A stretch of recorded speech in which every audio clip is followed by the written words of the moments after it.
Terima kasih kepada Bapak dan Ibu guru dari SMP 10 Tambun Selatan yang telah berkenan hadir memenuhi undangan dari Miss Nerisian dalam rangka kegiatan aksi nyata pendampingan untuk calon guru penggerak. Izinkan saya sebagai pembawa acara untuk membacakan susunan acara hari ini. Berlian, izinkan saya ucapkan salam untuk para hadirin sekalian. Assalamualaikum warahmatullahi wabarakatuh. Pertama-tama marilah kita panjatkan puji dan syukur kehadirat Allah Subhanahu wa taala yang telah banyak memberikan kita rahmat dan nikmat sehingga pada hari ini kita dapat berkumpul di kelas 91 untuk memenuhi undangan dari Miss Neri. Salawat serta salam kita aturkan pada junjungan kita Nabi Agung Muhammad Sallallahu Alaihi Wasallam, kita umatnya hingga akhir zaman nanti, semoga kelak mendapatkan syafaat. Susunan acara pada kegiatan hari ini yaitu aksi nyata penyebaran pemahaman dan penerapan pengalaman budaya positif oleh calon guru penggerak angkatan 11 Nelly Sihan SPD, Jumat 16 Agustus tahun 2024 yang akan dimulai pukul 8 sampai dengan selesai.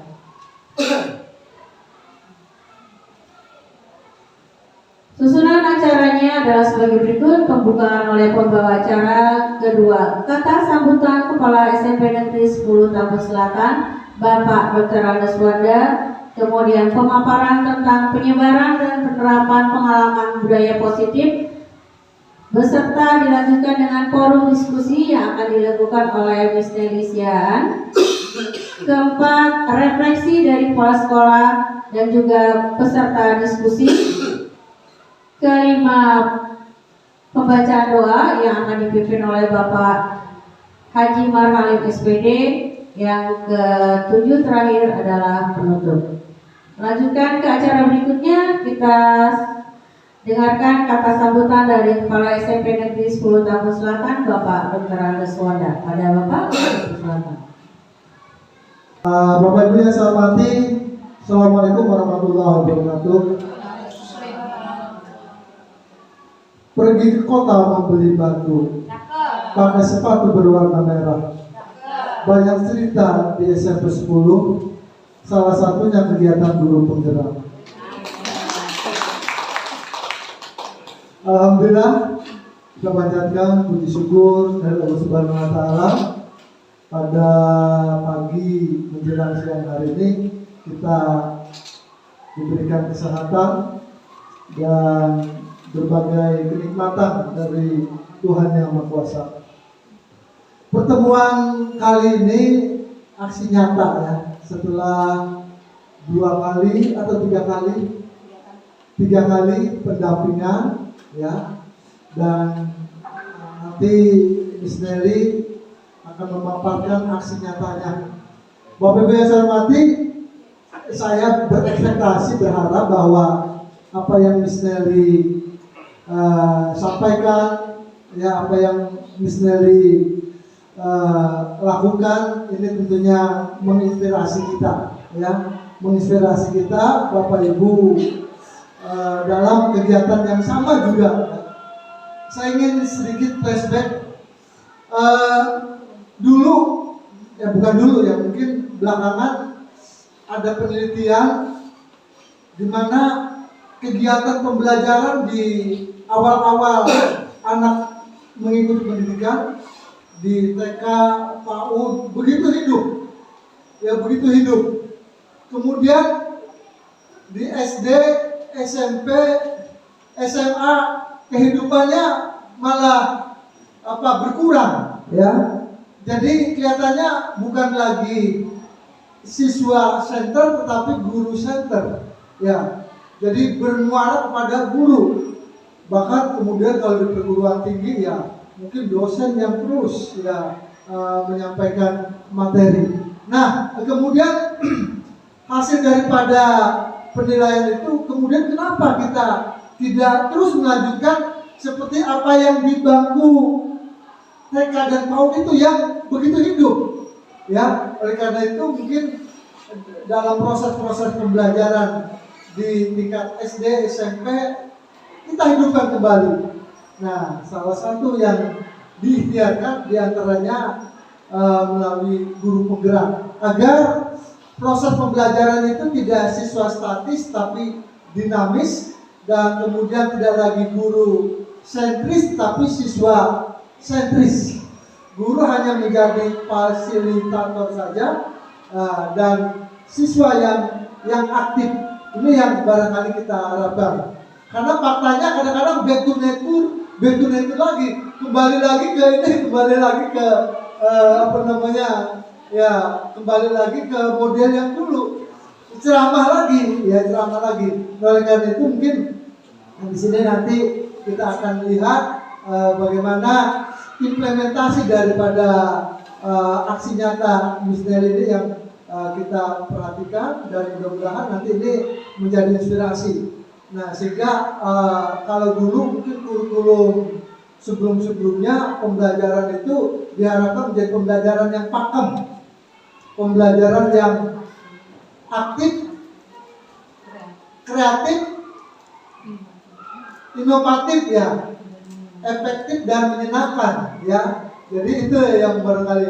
Nah, ini agar sampaikan, selamat mengikuti kegiatan ini. Mudah-mudahan kita bisa dan pasti akan banyak mengambil manfaat dari kegiatan ini. Terima kasih. Assalamualaikum warahmatullahi wabarakatuh. Terima kasih pada Bapak Dr. Muswanda yang telah memberikan kata pengantar. Acara selanjutnya adalah pemaparan tentang aksi nyata penyebaran dan penerapan pengalaman budaya positif, dan akan dilanjutkan dengan forum diskusi dilakukan oleh Miss Nelly Sian SPD. Pada Miss Nelly, Pak Wanda untuk memaparkan sebagian dari yang sudah saya pelajari pada saat mengikuti pelatihan guru penggerak. Tapi saya lihat dari tadi Bapak Ibu guru tegang banget ya. Aduh. Kita berdiri dulu semuanya biar kita ice breaking dulu. Saat ini saya bertanya, apa kabar? Saya juga mau menanyakan kabar Bapak Ibu guru dulu. Apa kabar Bapak Ibu guru hebat? Baik. Apa kabarnya? Baik. Baik, lemas banget ya. Udah sarapan belum? Oh, belum. Sama kita. Kita tunggu di sana. Oke. Nanti kalau saya bilang besar, gajah itu besar ya? Gimana melambangkan besar ya? Besar. Besar. Oke, jangan sampai kesentuh cewek yang di sampingnya ya. Kalau semut Bapak Ibu? Kecil. Kecil. Kasih ekspresinya berkelihatan. Kecil. Oke? Jadi nanti saya sebutkan besar dan kecil. Gajah dan semut. Coba kita latihan dulu. Gajah besar. Gajah besar. Kalau begini besarnya Bapak Ibu? Jadi gimana? Gajah besar. Oke? Nanti saya mengucapkan gajah. Kadang begini nanti ekspresinya. Oke? Gajah besar. Gajah besar. Gajah besar. Semut. Semut. Gajah. Gajah. Semut. Semut. Semut. Oke, berarti semua dalam konsentrasi. Terima kasih Bapak Ibu hebat. Silakan duduk. Itu tadi awalnya ice breaking.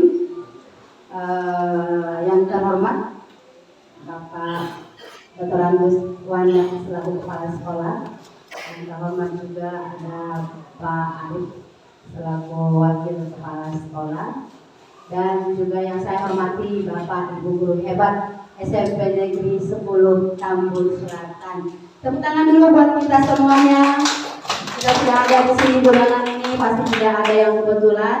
Saya percaya kita boleh ada sampai saat ini semua karena anugerah Tuhan. Kita boleh sehat, kita boleh bangun tadi pagi, semua karena rahmat-Nya, bukan karena kekuatan kita. Terima kasih. Saya akan memulai pemaparan yang pertama, yaitu menyebarkan pemahaman dan penerapan pengalaman budaya positif. Kita punya budaya positif di sekolah kita ya Bapak Ibu. Saya pengen dengar apa yang kita punya budaya positif di sekolah. Kira-kira apa ya? Kebiasaan yang sudah kita punya di sekolah? Sholat duha di hari Kamis.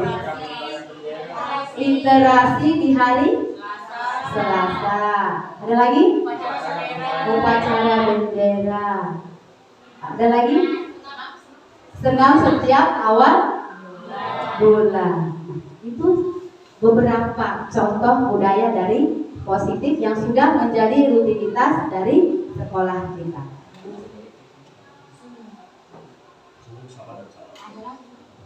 Konsep inti budaya positif itu adalah perubahan paradigma belajar.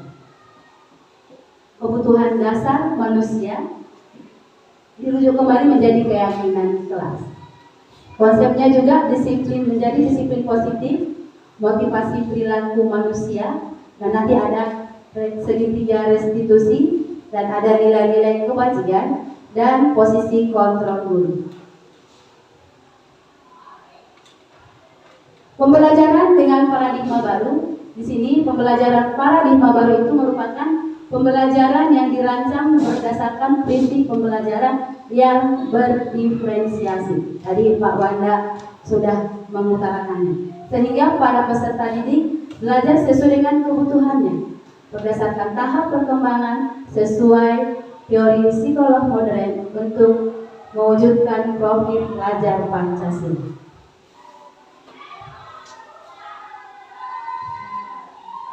Terkadang kita miskonsepsi itu adalah salah paham ya Bapak Ibu ya. Miskonsepsi tentang teori kontrol. Di sini kita sering sekali mengontrol murid-murid kita. Kita yang mau pengen murid itu seperti apa. Nah, kita sering mengkritik dan membuat siswa itu merasa bersalah. Dan juga kita sering memberikan penguatan positif efektif. Kita sebagai guru harusnya di sebelah sini Bapak Ibu. Ilusi bahwa orang dewasa berhak untuk memaksa. Jujur saya juga sering melakukan ini di kelas. Kita harus, kamu harus selesai. Kamu harus, itu banyak menuntut di kelas. Tapi setelah saya belajar tentang budaya positif ini, apalagi teori kontrol ini, ternyata itu hal yang harus kita hilangkan pelan-pelan. Memang agak susah menghilangkannya, tapi pelan-pelan lambat laun pasti bisa Bapak Ibu. Mengubah paradigma stimulus respon kependekatan teori.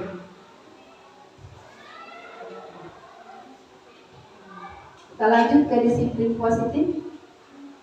Di sini ada pengertian dari disiplin, yaitu disiplin diri yang memiliki tanggung jawab terhadap apa yang dilakukan berdasarkan nilai-nilai yang kita yakini.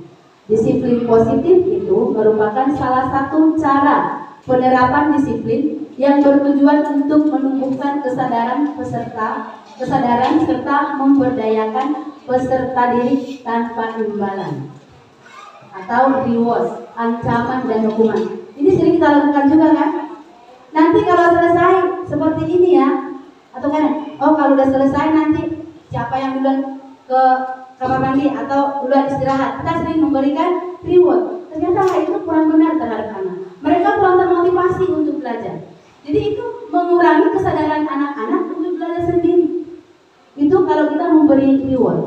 Nah, tujuan kita sebagai pendidik adalah menciptakan peserta didik yang memiliki disiplin diri. Mereka sadar sendiri, bukan dipaksa ngerjain PR, bukan dipaksa harus kelar tepat waktu, tapi punya kesadaran sendiri. Jadi mereka mendisiplinkan diri sendiri sehingga mereka berperilaku mengacu kepada nilai-nilai kebajikan universal dan memiliki motivasi intrinsik di dalam dirinya sendiri dalam perubahan perilaku ke arah yang lebih baik. Ini hal yang tidak mudah. Dan saya jujur, kalau membuat anak itu untuk berubah nggak segampang membalikkan telapak tangan. Tapi seiring dengan berjalannya waktu, kalau pelan-pelan, tetap kita konsisten melakukannya, pasti bisa. Bapak Ibu pasti tahu saya, kalau dilihat anak aja saya di depan kelas, mereka langsung masuk ke kelas. Sampai bertanya sama PP saya, Bu, apakah itu adalah efek negatif? Sampai saya bertanya, bukan Bu, itu positifnya. Tapi lambat laun nanti bisa menjadi positif kalau kita memberi mereka itu pengertian, mengarahkan anak-anak. Demikian Bapak Ibu.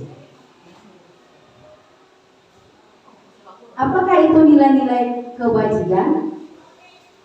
Nilai yang disepakati bersama. Saya sudah mulai membuat ini di kelas.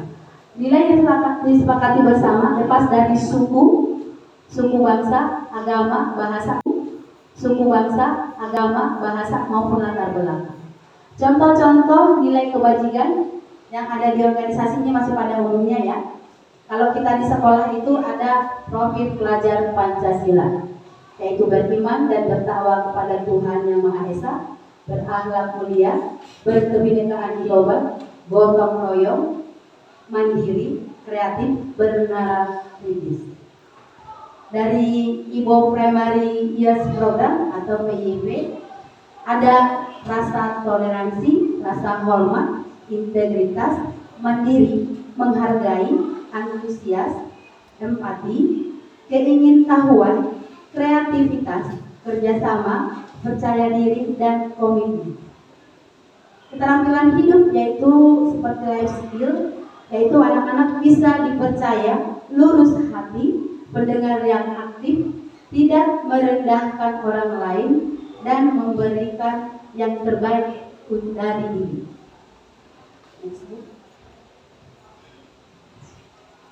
Di sini dipaparkan juga, diingatkan juga apa kebutuhan dasar manusia.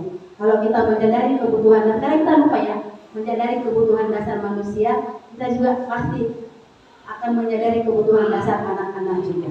Yaitu kebutuhan dasar manusia adalah segala sesuatu yang kita lakukan untuk mendapatkan yang kita inginkan. Seluruh tindakan yang kita lakukan memiliki tujuan tertentu. Dan semua usaha terbaik yang kita lakukan adalah dalam rangka agar kebutuhan dasar kita terpenuhi. Next.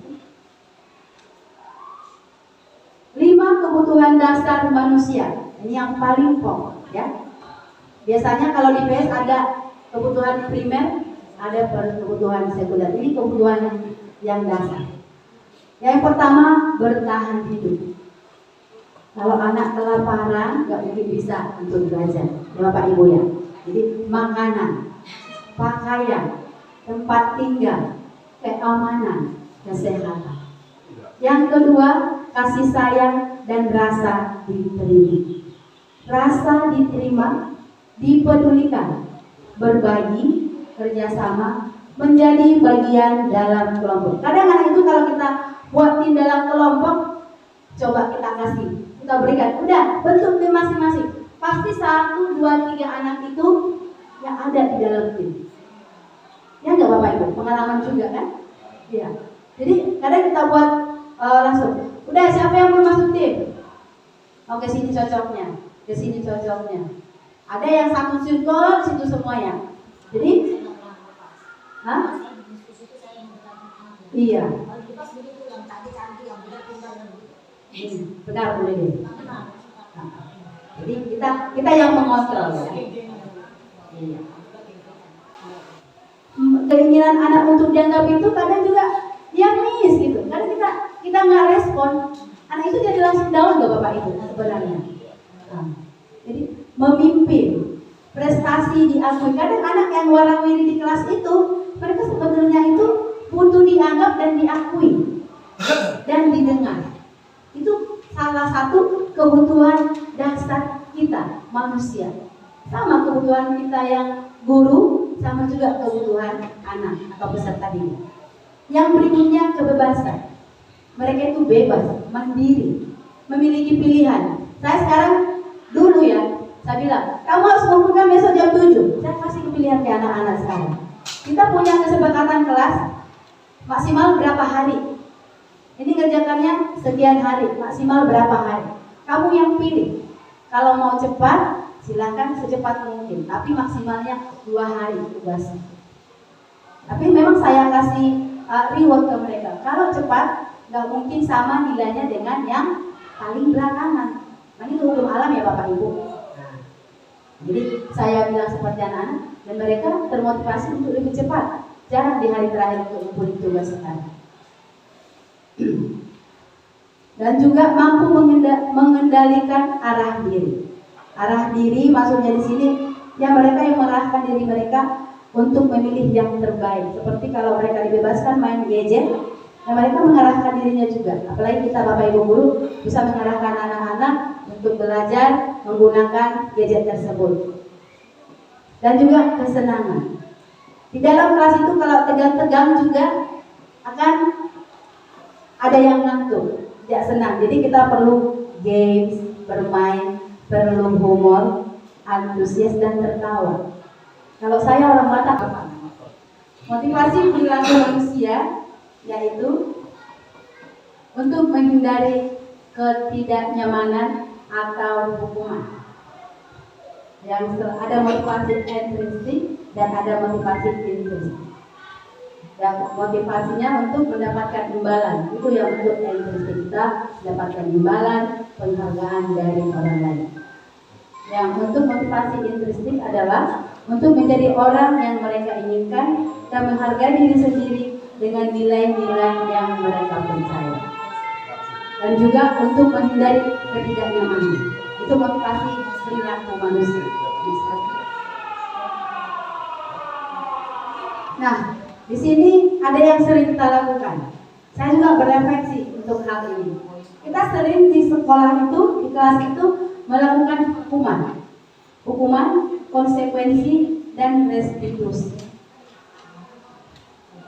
Yang mana yang paling sering Bapak Ibu laksanakan? Kalau hukuman itu adalah tidak terencana, misalnya kita lihat anak tiba-tiba datang terlambat, udah duduk di situ, itu tidak terencana. Murid tidak tahu apa yang terjadi dan tidak dilibatkan. Jadi tidak ada kesepakatan. Sifatnya hukuman itu satu arah. Dan juga hukuman itu berupa fisik dan psikis. Yang kedua, lebih bagus dari hukuman, yaitu konsekuensi. Konsekuensi itu adalah terencana atau disepakati sesuai dengan peraturan. Ada kesepakatan antara guru dan siswa. Dan juga sikap guru selalu memonitor murid. Jadi ini udah 2 arah. Tadi hukuman 1 arah. Ini sudah bagus Bapak Ibu. Tapi alangkah lebih bagus lagi kalau restitusi. Restitusi itu menciptakan kondisi bagi murid untuk memperbaiki kesalahan. Dan sifatnya kolaboratif, bekerja sama, mengajarkan murid mencarikan solusi sendiri. Jadi nanti ada contohnya gimana restitusi. Jadi kita itu berkolaborasi, jadi tidak langsung menyalahkan, menjudge anak, tidak.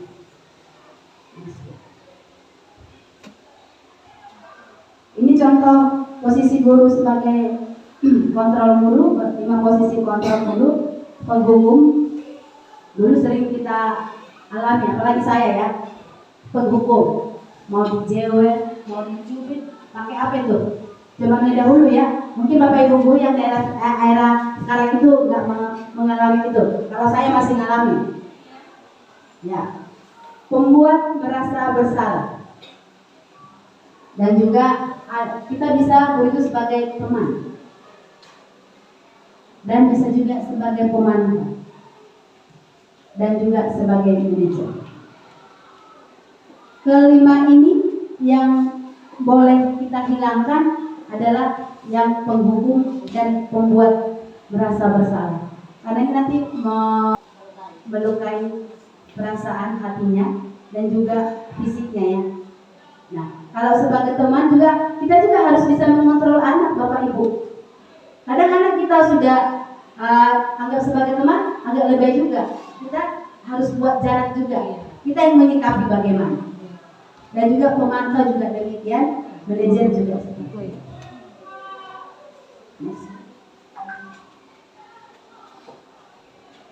Contoh penerapan 5 posisi kontrol guru. Dalam kasus siswa tidak memakai atribut lengkap saat upacara, kalau penghukum kita minta anak itu, kita suruh anak itu hormat atau kita tahan di depan tanpa alasan, tidak bertanya, boleh di situ dulu 1 jam atau 2 jam belajar, itu namanya penghukum. Kalau pembuat merasa bersalah, beberapa kali ibu bapak harus memberitahu kamu. Jadi anak itu merasa terbebani. Kamu selalu mengecewakan ya? Kok begini lagi sih? Itu membuat anak merasa bersalah. Itu kadang kita sering nggak menyadari itu, tapi anak itu sering merasa bersalah karena ucapan kita. Contoh penerapan 5 posisi guru yang berikutnya adalah sebagai teman. Ayo dong, yang gimana kita ke teman? Jadi bahasanya juga boleh bahasa anak-anak. Ayo dong, ikutin aturan sekolah. Kalau bantu ibu ya, sekali ini tidak apa-apa, dan kali aja, jangan sampai berbuat lagi ya. Jadi bahasanya agak seperti setara, santai. Nggak boleh bilang nggak horor katanya. Pemantau, kamu sudah melanggar peraturan sekolah. Kamu tahu konsekuensinya? Setelah upacara, kamu beri atribut. Jadi ada alasannya. Atribut ke koperasi dan jangan diulangi lagi ya. Itu sebagai pemantau. Dan sebagai manajer adalah manajer. Itu juga kalau tidak memakai atribut, ini sebagai manajer tipe ya Bapak Ibu. Apakah kamu tahu kesalahan kamu? Nah, anak sendiri yang menyebutkan kesalahannya. Kalau sebagai manajer. Dan kita tanya anak itu, kira-kira bagaimana kamu memperbaiki kesalahan kamu. Jadi jawabannya sendiri dari dia. Anak sendiri yang menggali jawabannya. Bagaimana cara dia memperbaiki kesalahan tersebut. Jadi kita nggak nyuruh, nanti kamu harus begini ya. Kita kan sering begitu, saya juga begitu Bapak Ibu. Kamu harus begini, datang tepat waktu jam segini, jam segini. Mereka sendiri. Nanti kamu kalau terlambat, kira-kira bagaimana caranya? Saya harus begini nih, bangun cepat. Saya tidak main HP banyak lagi, harus ini, jadi seperti itu. Kalau dia itu bentuk manajer.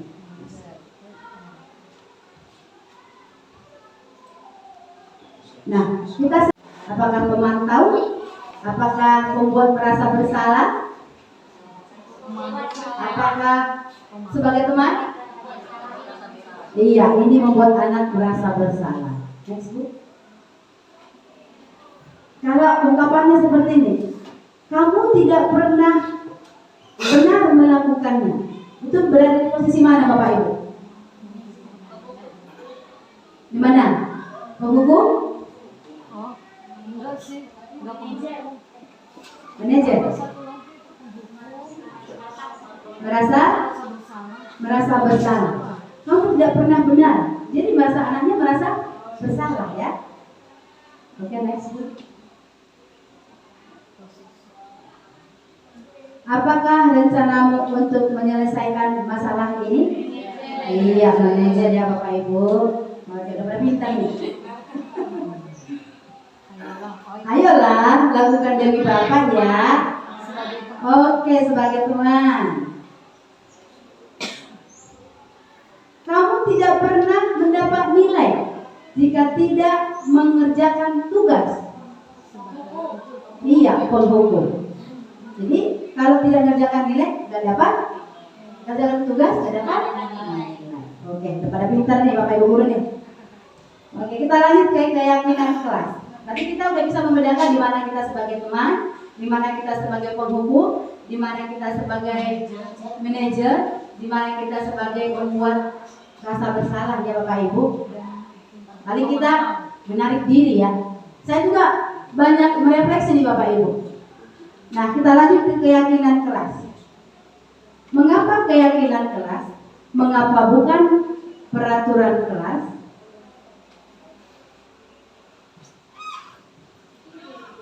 Kalau dia itu keyakinan kelas itu bersifat abstrak, secara umum, universal, ya, dan dibuat dalam pernyataan positif. Sedikit saja agar mudah diingat. Kalau peraturan kan datang tepat waktu, ya panjang. Seperti ada di situ saya buat peraturan kelas 93 untuk bahasa Inggris dan juga keyakinan kelasnya. Jadi dia itu panjang-panjang, merupakan kalimat. Nah, sesuai dengan kondisi kelas dan atau sekolah sehingga mudah diterapkan. Semua warga sekolah atau kelas dilibatkan saat membuat keyakinan kelas. Kita sering membuat kesepakatan kelas. Ada yang sudah buat Bapak Ibu? Saya kemarin buat ini karena saya juga ikut pelatihan. Membuat cara gimana membuat kesepakatan kelas. Dan lumayan positif terhadap anak-anak, karena kita kalau mereka agak miring ke kanan, miring ke kiri, coba kesepakatan kelas yang sedang dilanggar dibacakan kembali, meyakinkan mereka, mengingatkan mereka. Setelah nanti kita buat kesepakatan kelas, kita kerucutkan ke keyakinan kelas. Seperti itu, misalnya kita simpulkan dari semua kesepakatan kelas poin-poin apa. Itu disimpulkan aja, jadi lebih mengerucut lagi. Berarti kedisiplinan diri, jadi poin mana ya? Jadi kemarin kita diskusikan itu sama anak 93 dan hasilnya seperti ini. Ada 3 sebenarnya, tapi kekrok. Oke, next.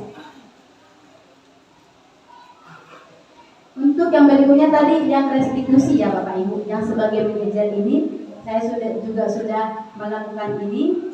Yaitu segitiga restitusi itu adalah suatu proses dialog yang dijalankan oleh guru agar dapat menghasilkan murid yang mandiri dan bertanggung jawab. Di dalam segitiga restitusi itu ada 3 tahapan. Yang pertama, menstabilkan identitas. Yang kedua, validasi tindakan yang salah. Yang ketiga, menanyakan keyakinan. Nanti kita bahas satu-satu.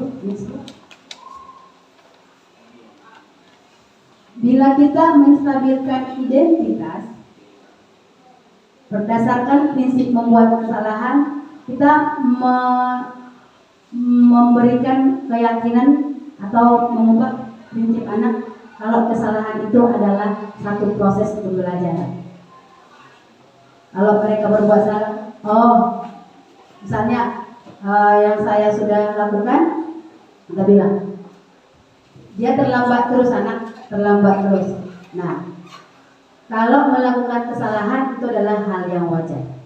Tapi bila kita mau berubah, itu harus belajar dari hal tersebut, tidak diulangi kembali. Jadi contoh-contohnya kalimatnya bisa berbuat salah itu wajar. Jadi nanti anak-anak itu jadi enggak langsung merasa down kalau kita panggil. Dan juga tidak ada manusia yang sempurna. Jadi mereka jadi stabil. Jadi saya dibilang itu selalu salah. Jadi tameng itu jadi terhapus dari ingatannya. Ibu bapak pernah melakukan itu karena manusia kan ya wajar melakukan kesalahan. Ibu bapak tidak mau mencari siapa yang salah. Jadi mereka tidak merasa bersalah. Tapi ibu ingin mencari solusi dari permasalahan itu. Lalu kamu berhak merasa begitu. Itu kalau kita lagi menstabilkan identitas. Untuk langkah yang kedua, validasi tindakan yang salah. Prinsip ini yaitu berupaya memenuhi suatu kebutuhan tertentu. Tadi kebutuhan manusia ada kan? 5 pokok kebutuhan manusia. Jadi kalau anak itu melakukan kesalahan atau tidak sesuai dengan tindakannya, mereka pasti memenuhi kebutuhan yang kurang. Atau di rumah, mereka pencicilan, berarti di rumah mereka kadang kan anak itu di rumah itu anteng aja, diam aja. Jadi di sekolah lah dia inspirasikan itu semua, dilakukannya, diekspresikan semuanya. diungkapin semuanya, bebas-bebasnya. Karena di rumah dikekang. Karena banyak peraturan yang mungkin orang tuanya otoriter harus melaksanakan aturan rumah tersebut. Nah, untuk memvalidasi tindakan yang salah tersebut, kita bisa memilih kata-kata, kamu pasti punya alasan mengapa melakukan hal tersebut. Dan juga padahal kamu bisa melakukan yang lebih buruk dari ini ya. Yang berikutnya, kamu patut bangga karena telah melindungi sesuatu yang penting buat kamu. Kamu melakukannya karena mempertahankan sesuatu yang penting bagi kamu. Jadi kita bisa menanyakan ini untuk memvalidasi tindakan yang salah terhadap anak yang dilakukan anak. Yang berikutnya menanyakan keyakinan. Ini kalau kita sudah punya keyakinan kelas, gampang Bapak Ibu melaksanakannya. Jadi tahap yang pertama yang saya lakukan kemarin itu membuat kesepakatan kelas dan menyimpulkan membuat jadi keyakinan kelas. Walaupun kita tidak wali kelas, kita bisa membuat keyakinan kelas selaku guru mata pelajaran. Jadi pasti berbeda keyakinan kelas guru bahasa Inggris sama keyakinan kelas guru matematika atau IPA, pasti berbeda atau IPS, ya kan? Jadi kita buat sendiri. Nah, jadi keyakinan kelas itu kita tanya ke anak, apa keyakinan kelas kita? Kita tanyakan ke anak. Atau bisa dengan bertanya nilai-nilai apa yang telah kita kesepakati bersama. Karena keyakinan kelas itu tadi adalah hasil kesepakatan antara guru dan peserta didik. Seperti apa gambaran sebuah kelas yang ideal menurut kamu? Kita kembali tanya. Dan juga kamu ingin menjadi orang seperti apa? Itu menanyakan keyakinan anak kita. Ini contoh yang sudah saya buat untuk segitiga restitusi.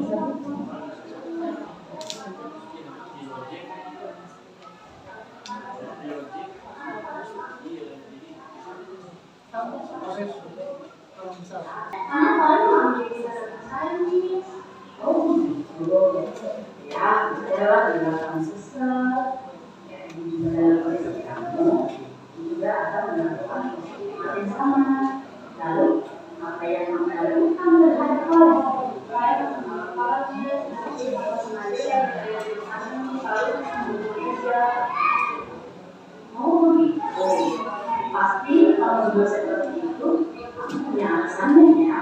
Yang alasan saya karena saya sudah melakukan tugas dari semua orang yang tidak tentang hal ini orang bukan saya belum sampai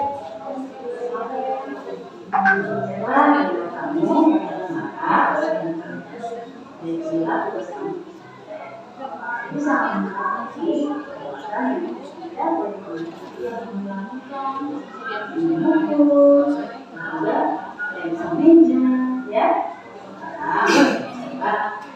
tindakan tindakan yang itu ada yang melanggar keyakinan kelas kita menurut kamu keyakinan kelas apa yang sudah kamu melanggar ya betul sekali menurut kamu menggunakan kalimat itu baik bila menurut kamu di keyakinan kelas apa yang harus kamu lakukan atau mana kamu bersedia memperbaiki masalah ini apa yang akan kamu lakukan untuk memperbaiki masalah ini bagi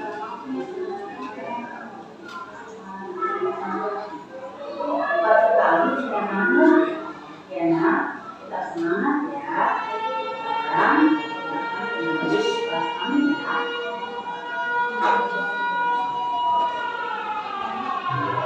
Assalamualaikum warahmatullahi wabarakatuh. Saya mengucapkan terima kasih kepada Mas Diri atas nasihat dan mengingatkan saya tentang keyakinan kelas, yaitu saling menghargai sesama teman. Saya akan berjanji tidak akan melakukan yang saya tersebut, yaitu menegur dan mengukur meja dengan teman kelas. Terima kasih Mas Diri atas bimbingannya. Nah, itu tadi salah satu contoh segitiga restitusi yang sudah saya lakukan.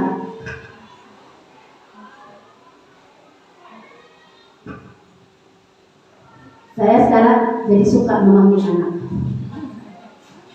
Kalau ada yang agak-agak, makanya saya sering dikunjungi anak sekarang. Bapak Ibu bisa lihat ya, sampai orang tua kemarin, orang tua ini datang ke kantor guru. Saya undang orang tua ke kantor guru. Kenapa? Anaknya dari awal masuk masih 3 kali sih Bapak Ibu. Tapi saya curiga. Kenapa curiga? Sakit, ada surat dokternya. Saya curiganya bukan karena berbohong ya Bapak Ibu. Ada surat dokter, ditunjukin mau kontrol. Saya bingung. Habis itu 2 kali, 1 minggu baru awal masuk udah izin. Orang tuanya yang izin. Minggu depannya kontrol lagi. Dan minggu depannya izin untuk kepentingan keluarga. Ada 2 kasus seperti itu. Saya kalau kasih pengumuman langsung di grup. Sekalian juga agar semua mama-mamanya tahu, oh begini wali kelasnya.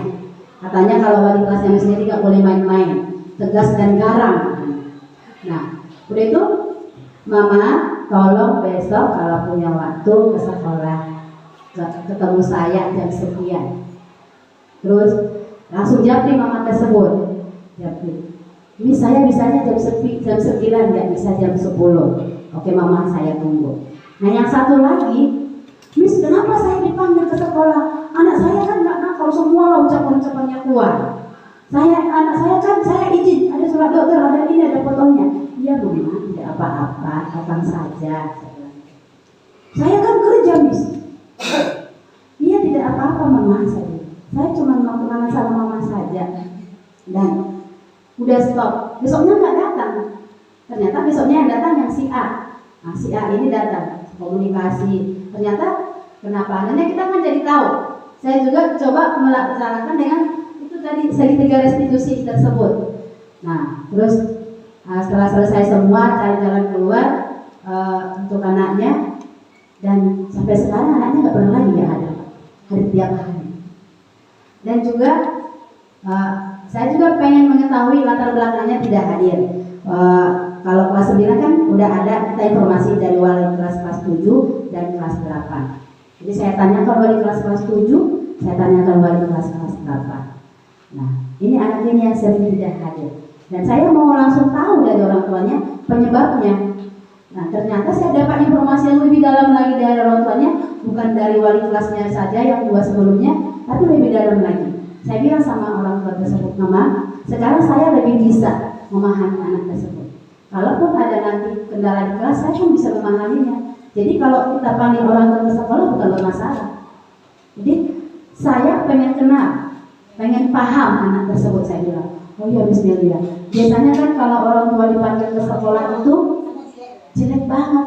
Anak saya dua-duanya, saya dipanggil ke sekolah itu berprestasi, bawa piagam saya, bawa penghargaan. Ibu gimana perasaannya sekarang?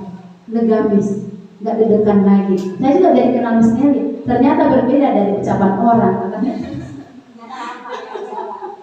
Yang kedua, yang galak itu 2 hari sebelumnya kan saya taruh di grup.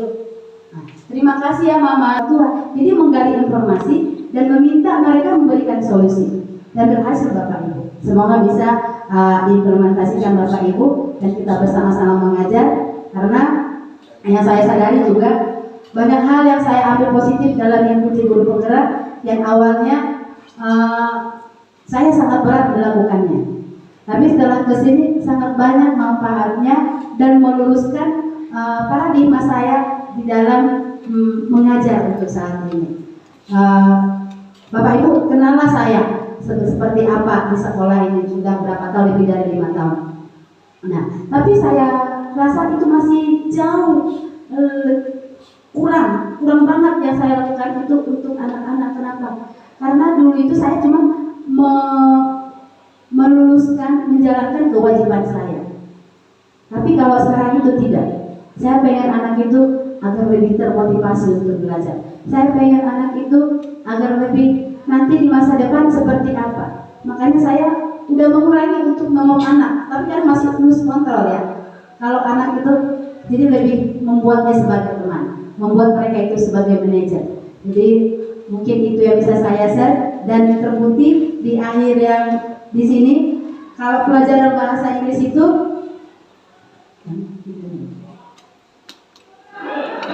biasanya anak-anak susah untuk maju ke depan. Tapi sekarang anak-anak berebutan untuk maju ke depan untuk presentasi, memberikan tugas-tugasnya. Kenapa? Karena saya awali dari awal. Dari awal pembelajaran saya buat mereka itu, saya gali semua overthinkingnya anak itu dari saya. Kejelekan saya yang kalian takutkan dari sini apa? Jadi mereka mengutarakan, Miss takut, Miss nanti mau begini enggak?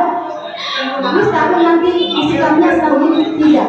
Itu buat Miss Nelly kita sama-sama menyepakati apa yang harus kita lakukan. Saya bilang, jadi mereka nggak takut lagi. Jadi sekarang mereka kalau dikasih diminta pendapat mereka tunjuk tangan. Jadi seperti ini kondisinya, saya tidak suka suasana kelas seperti ini sebelumnya Bapak Ibu. Nggak suka kondisi seperti ini. Maunya kondusif mulut jadi kaku. Tapi ini merubah paradigma saya. Yang penting anak-anak belajar sesuai dengan mata pelajaran, enggak anak-anak di kelas. Mereka tetap belajar walaupun dengan suasana agak riuh sedikit. Itu yang saya ambil. Saya banyak termotivasi dan saya banyak merefleksi diri. Itu mungkin sedikit pemaparan saya tentang budaya positif, dan tidak ada yang kebetulan. Nah, dan saya pikir juga sekolah ini adalah ladang kita untuk beramal, ladang kita untuk mencari nafkah buat keluarga kita. Kalau kita yang lakukan yang terbaik, pasti sekolah kita ini akan lebih baik lagi. Dan sebagai penutup, dalam penerapan program disiplin positif, hendaknya guru memiliki standar kepribadian profesional, sosial yang baik, di mana guru mampu merefleksi dirinya dalam posisi kontrol saat ini. Bagaimana perjalanan dirinya sebagai among atau manajer yang menuntun murid-muridnya menjadi insan yang mandiri, merdeka, dan bertanggung jawab. Itu standar nasional pendidikan Indonesia. Terima kasih. Sekian dan terima kasih. Semoga bermanfaat. Saya kembalikan ke edisi kita dulu. Selanjutnya akan dilanjutkan dengan diskusi, forum diskusi, atau langsung ke refleksi. Oh, nggak ada diskusi, baik. Kita lanjutkan kepada refleksi yang akan disampaikan oleh Bapak Kepala Sekolah dan perwakilan dari guru 2 orang. Ya, baik. Untuk yang pertama refleksi disampaikan oleh Bapak Dr. Agus Wanda. Oh iya, biasanya. Barangkali ada Bapak Ibu guru yang mau memberikan refleksi atas penyajian materi yang telah dipaparkan oleh Miss Nelly tentang budaya positif yang dapat kita lakukan di sekolah. Dipersilakan. Baik Pak Arif aja kali ya.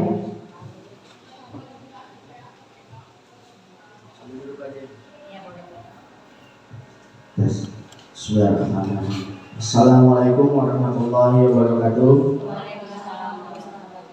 Terima kasih kepada materi yang disampaikan oleh Ibu CGP kita, menyebabkan pemahaman dan penerapan pengalaman budaya positif. Bapak dan Ibu, tadi kita banyak mendapatkan sesuatu yang baru ya. Walaupun beberapa sudah kita laksanakan di kelas, ada yang belum, mungkin nanti bisa kita coba terapkan. Seperti kesepakatan kelas, tadi ada sesuatu yang baru ya dari CGP. Kan selama ini tuh biasanya paling kesepakatannya hanya dari Bapak dan Ibu guru ya yang mengatur semuanya. Tetapi tadi kita dapatkan bahwa kita bisa bersama-sama dengan siswa membuat sebuah kesepakatan untuk pembelajaran yang akan kita lakukan di dalam kelas. Budaya positif juga tadi banyak kita dapat juga. Memang pembelajaran yang sifatnya seperti memaksa siswa diam gitu, duduk mengikuti semua materi yang disampaikan oleh Bapak dan Ibu guru, itu dirasa memang harus ya mungkin di beberapa materi bisa dipakai, untuk materi lain mungkin kita coba sesuatu yang baru ya Bapak Ibu ya. Jadi memang berproses, kita coba metode baru, kita coba pendekatan pembelajaran yang baru juga. Jadi situasi di kelas itu ada sesuatu yang dalam pembelajaran tuh seperti timbal balik gitu ya. Tidak satu arah dari bapak dan ibu guru aja, tetapi siswa juga kita berikan kesempatan, misalnya mereka mau menyampaikan pendapatnya atau ingin menanyakan sesuatu yang dirasa mereka belum paham juga. Jadi memang tadi cukup bagus ya, kita dapat pengalaman yang baru yang banyak juga dari CGP SMPN 10 Tanggerang Selatan, Miss Nelly ya. Jadi kedepannya mudah-mudahan kita bisa tadi yang disampaikan itu kita bisa coba terapkan ya Bapak Ibu ya. Ya kita nanti kita share sama Miss Nelly, kita bertanya sama Miss Nelly, atau kita juga coba cari di media untuk tambahan. Nah, jadi itu saja tanggapan refleksi dari saya. Mungkin dari Bapak dan Ibu ada, dari teman-teman yang lain. Saya akhiri. Assalamualaikum warahmatullahi wabarakatuh.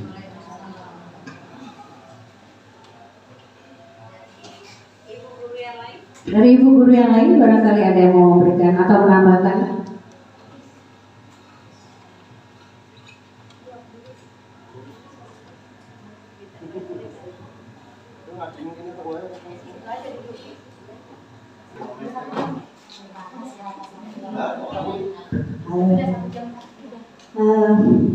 Saya mau nyampaikan aja atau mungkin ada tanggapan ya.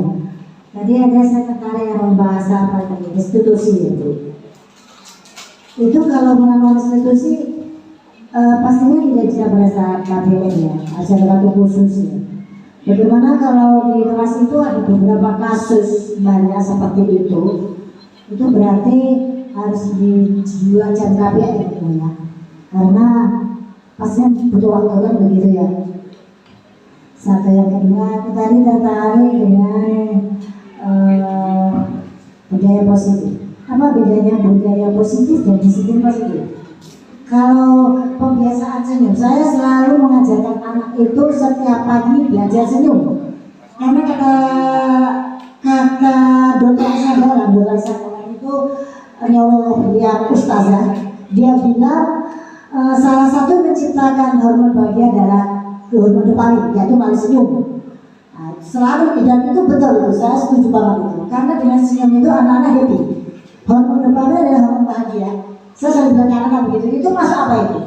Pembiasaan positif atau disiplin positif itu?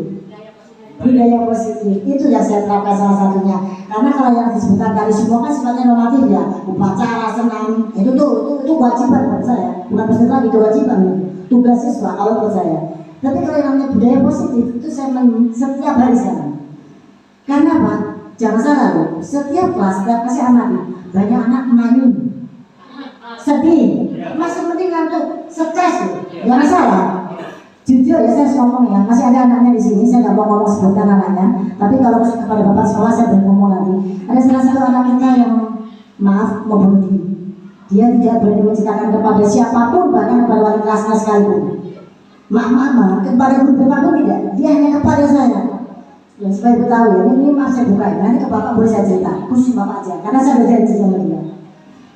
Karena itu dia dibully sama guru sekarang.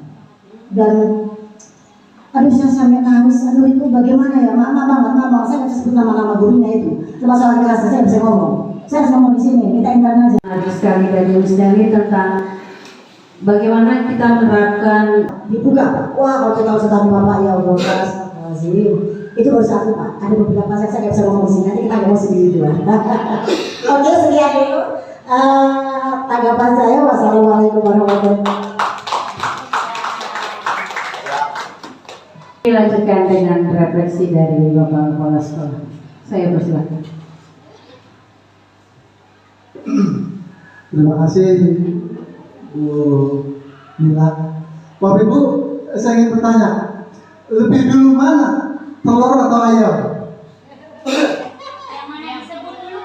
Oh gitu. Nah kalau ayam atau telur? Bumi bulat datar, Pak. Gitu ya. Iya. Bumi bulat datar. Gitu ya. Iya. Ya. Nah kemudian Kalau memang telur yang belakangan karena ayam duluan, ya. Ya. Kalau telur belakangan ayam duluan. Nah, walaupun itu keluar dari dubur ayam, kalau memang bagus kita ambil karena menyehatkan. Ya, jadi ini sebuah analogi perumpamaan. Dan terima kasih Miss Nelly, ya sangat bagus ya, ya sangat bagus. Dan refleksinya tadi dari Pak Arif serta Bu Lilis, ini jadi pendengar yang baik semuanya ini.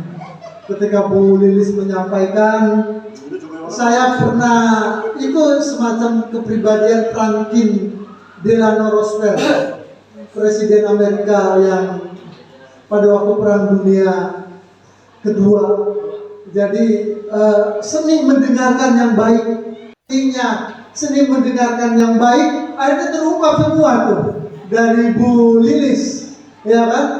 Terungkap semuanya karena Pak Arif dengan pembawaannya yang kemudian Miss Ruri, Miss Nia yang seolah-olah mendengarkan tapi ayo terus bicara dengan mimik wajahnya yang kemudian seolah-olah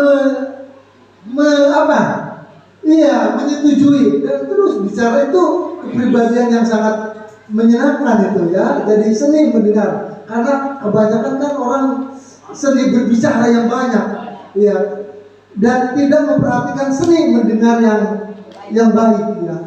Nah baik, saya kira apa yang tadi disampaikan oleh Miss Nelly ini mudah-mudahan ya pastinya ya sangat berarti bagi kita semuanya. Iya. Jadi tadi itu, jadi baik, enak, menyehatkan dan tidak harus melihat dari siapa-siapanya ya. Ya, kayak seperti telur ayam itu enak, ayo kita ambil. Iya. Jadi saya kira begitu. Termasuk saya pun belajar, Bu Mila belajar, mungkin Bu Lilis belajar, tidak harus gengsi belajar kepada yang lebih muda. Ya, kalau memang itu baik dan kita harus belajar dari dia. Ya. Nah, kemudian yang barangkali tadi dari tipe guru yang paling bagus untuk diterapkan tadi yang manajer ya, atau among, yang ngemong ya, manajer. Karena yang pertama tadi itu posisi guru yang menghukum, yang selalu menjustifikasi ya, ini kamu ini begini, kamu itu begini, sudah harus dihilangkan, di stop ya. Kemudian membuat merasa bersalah, anak sudah bersalah terus disalah-salahkan terus, jadi akhirnya minder, tambah minder ya. Harusnya walaupun anak menjawab ibu kota Indonesia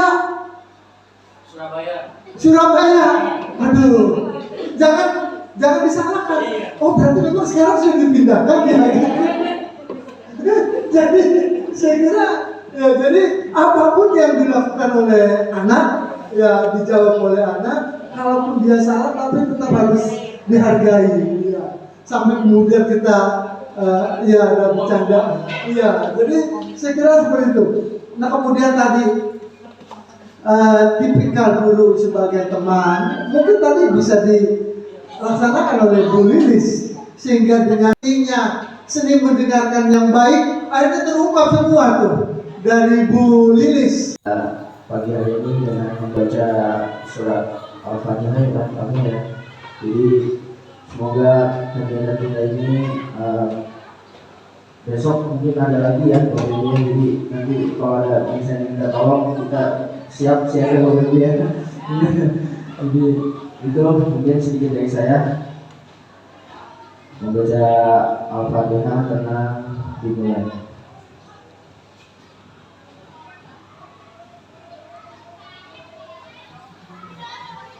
Sudah selesai. Terima kasih. Assalamualaikum warahmatullahi wabarakatuh. Terima kasih atas ilmu yang telah diberikan oleh Miss Nelly sebagai calon guru penggerak angkatan 11. Banyak sekali ilmu-ilmu yang tadinya kita nggak pahami, jadi kita lebih paham dan kita mudah-mudahan dapat menerapkan apa yang sudah Miss Nelly berikan kepada kita dan itu menjadi ladang pahala untuk Miss Nelly. Kemudian Miss Nelly juga tetap bersemangat sampai selesainya kegiatan CGP ini ya Miss ya. Tetap semangat, jaga kesehatan, tetap tergerak, bergerak dan menggerakkan. Baik. Berikutnya sebelum saya akhiri, izinkan saya baca pantunnya itu ya. Sungguh cantik si anak dara, kalau tersenyum memikat hati, kalau tersilap tutur bicara, maaf diminta sepenuh hati. Murah harganya si batu bacan, bacan dibeli hijau warnanya. Salam penutup saya ucapkan, semoga semua dalam lindungannya. Wabillahi taufiq wal hidayah. Wassalamualaikum warahmatullahi wabarakatuh. Acara terakhir foto bersama. Pagi hari ini dengan membaca surat Al-Fatihah ya kami ya. Jadi Assalamualaikum warahmatullahi wabarakatuh. Saya Wanda, Kepala Sekolah SMP Negeri 10 Tambun Selatan. Alhamdulillah pada hari ini menyampaikan hasil refleksi yang dilakukan oleh guru penggerak kami yang jadi baru saja Miss Nelly Sihaan melakukan diseminasi kegiatan budaya positif di sekolah kami yang diikuti oleh saya sebagai kepala sekolah dan beberapa teman-teman sekolah agar budaya positif yang diimplementasikan dan dilaksanakan oleh Miss Nelly Sihaan dapat dipahami juga oleh teman-teman yang lain. Dan saya melihat kemarin teman-teman yang lain begitu antusias dalam menyimak paparan, dalam menyimak mungkin katakanlah presentasi yang dilakukan oleh Miss Nelly Sihaan, dan saya kira memang begitu positif ya, budaya positif yang dikembangkan atau yang diberikan, yang dipresentasikan oleh Miss Nelly menurut saya sangat positif yang didapatkan dari SMP Negeri 10 Tambun Selatan. Banyak hal-hal yang baru yang dikupas, yang diberikan kepada teman-teman, gagasan-gagasan baru yang brilian yang disampaikan kepada teman-teman, dan sangat antusias teman-teman menyimak dan memperhatikan itu, dan kemudian dilanjutkan dengan diskusi dua arah yang sangat hidup ya, di mana teman-teman banyak merespon, banyak memberikan katakanlah menggali lebih dalam, dan nampaknya teman-teman sangat merasa mendapatkan sesuatu yang baru untuk dia juga sedikit banyak akan mengimplementasikan budaya positif yang kemarin atau yang baru-baru ini dilaksanakan oleh Miss Nelly. Saya melihat ketika itu digali banyak hal-hal positif yang baru. Misalnya ketika selama ini kita mengambil kesimpulan yang salah, ternyata setelah ada upaya-upaya penggalian informasi, interaksi baik oleh siswa maupun oleh orang tua siswa, ternyata ada mungkin kita mengambil kesimpulan yang kurang tepat. Karena faktanya setelah adanya interaksi dengan siswa, siswa menjadi lebih terbuka, siswa menjadi lebih bergairah, semangat dalam belajar. Bahkan kemarin ada yang menarik, biasanya pelajaran bahasa Inggris itu anak-anak mungkin karena pelajaran yang agak mungkin tidak gampang dipahami oleh siswa, tapi dengan adanya budaya positif yang dikembangkan oleh Miss Nelly itu, saya melihat kemarin itu anak-anak malah terdorong untuk kemudian tampil ke depan, menyampaikan dan ingin mendapatkan koreksi atau ingin mendapatkan masukan dari Miss Nelly. Ini suatu bukti bahwa kepada siswa hal-hal budaya positif yang mungkin siswa menjadi lebih berani lagi dalam menyampaikan pendapatnya, lebih berani lagi dan lebih percaya diri untuk bisa berkomunikasi kepada guru.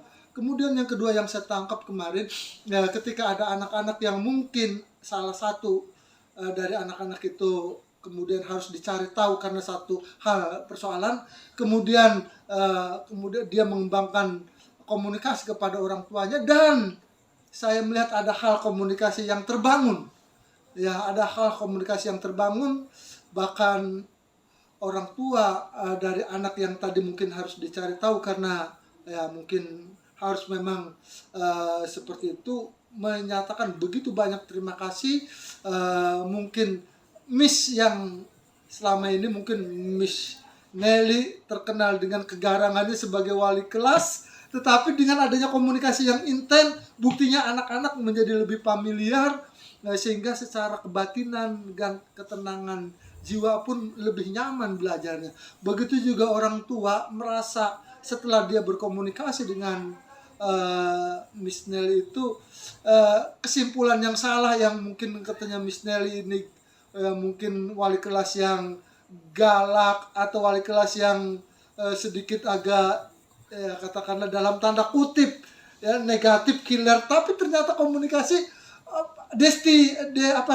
testimoni dari orang tuanya, ternyata Miss Nelly orangnya yang baik, katanya saja yang mungkin agak galak, strength ya mungkin, tapi setelah komunikasi ada testimoni dari orang tua bahwa ternyata tidak seperti itu. Saya kira apa yang dikembangkan oleh calon guru penggerak Miss Nelly Siahaan yang sudah melakukan diseminasi budaya positif di sekolah kita sangat memberikan inspirasi positif kepada teman-teman guru dan kepada kami tentunya secara umum keluarga besar di SMP Negeri 10 Tambun Selatan. Semangat terus kepada Miss Nelly, laksanakan tugas dengan baik dan tetap jaga kondisi. Semoga kesehatan selalu dialami oleh Miss Nelly dan dapat melaksanakan tugas dengan baik. Terima kasih dari saya, ada kurang lebihnya mohon maaf. Saya akhiri wabillahi taufiq wal hidayah. Assalamualaikum warahmatullahi wabarakatuh. Bismillahirrahmanirrahim. Assalamualaikum warahmatullahi wabarakatuh. Saya Pak Arif Susanto. Saya mengajar matematika di SMP 10 Tambun Selatan. Saya rekan sejawat, rekan guru dari Ibu Nelly Siahaan, CGP Angkatan 11 SMP 10 Tambun Selatan. Refleksi dari saya untuk kegiatan Ibu Nelly pada kegiatan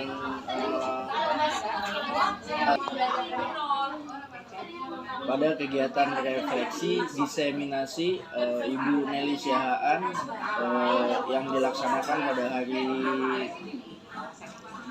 Kamis tepat di SMP 10 Tambun Selatan. Kegiatannya berjalan dengan baik, penyampaian materi untuk budaya positif juga baik. Saya sangat mendukung kegiatan tersebut.